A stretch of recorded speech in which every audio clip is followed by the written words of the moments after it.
So here you have an example of what you might call a wild tomato, or a bittersweet nightshade is what I believe this one is. See those? Look awfully a lot like tomatoes because it's pretty much the tomato family. It's a nightshade. These are poisonous berries, so you can't eat them. But you can definitely see the similarities between the modern cultivated tomato and these ancient relatives here, found naturally all over North America. And they're quite prominent and prolific. You can see the vine going all the way down on the forest floor here, doing very well for itself even well into October.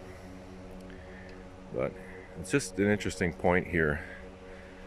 Something to highlight is that all of our modern cultivated plants, be they annual, perennial, doesn't matter, they all come from nature. They don't come from packages of seeds that you buy at the store or on the internet. They come from nature, and they've been genetically modified in such a way that they are bigger and plumper and juicier, more nutrient dense, and more suitable for human consumption.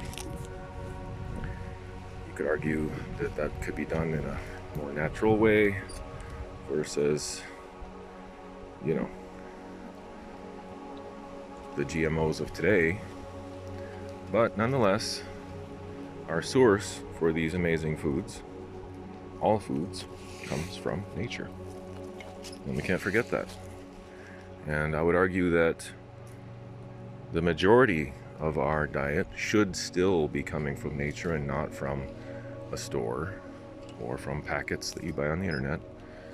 We should be foraging for a large percentage of our diet, preferably 100%, but that's not going to happen in today's world, unfortunately.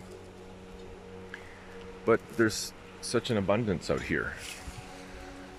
The forest has a way of reminding you of that this is where we come from. This is where all of our medicines come from. This is where all of our food comes from.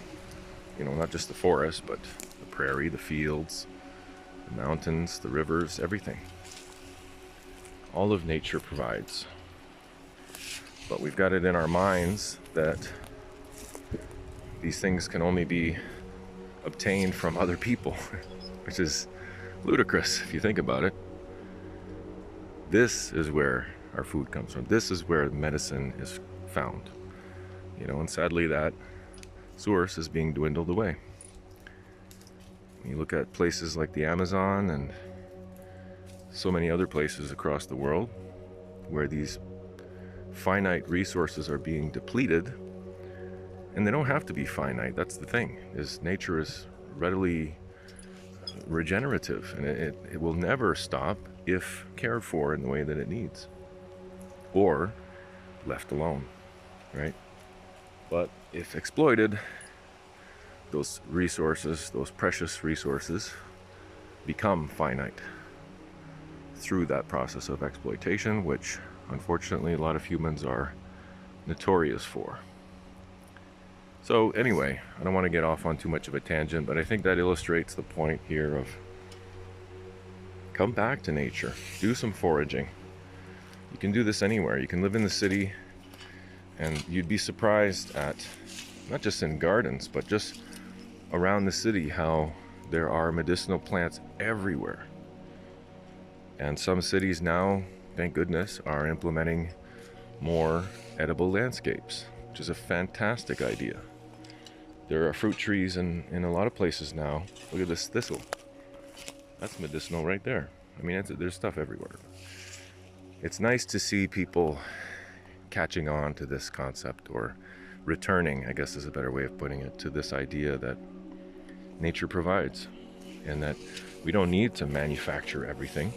We can manufacture the essentials and the technology needed to make the world a better place, yes, but not at the cost of exploiting our only very much depletable source of all these materials and all of these resources. So we have to be very, very careful. It's a fine line, and once crossed, as we know, with all the species that have disappeared, be it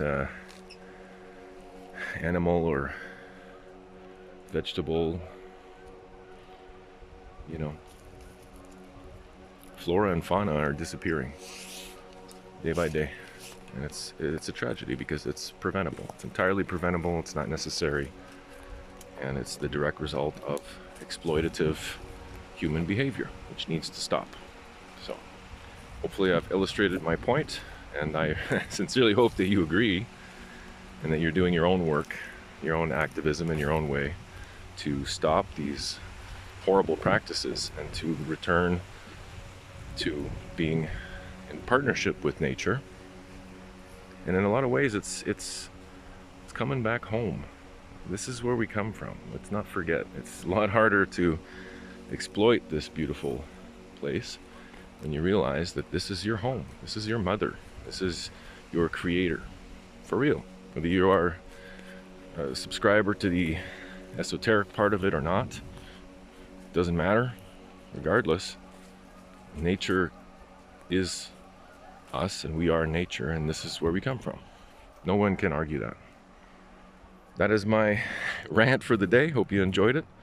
Let me know what you think in the comments. I always love to hear the opinions and ideas and developments from others in the community.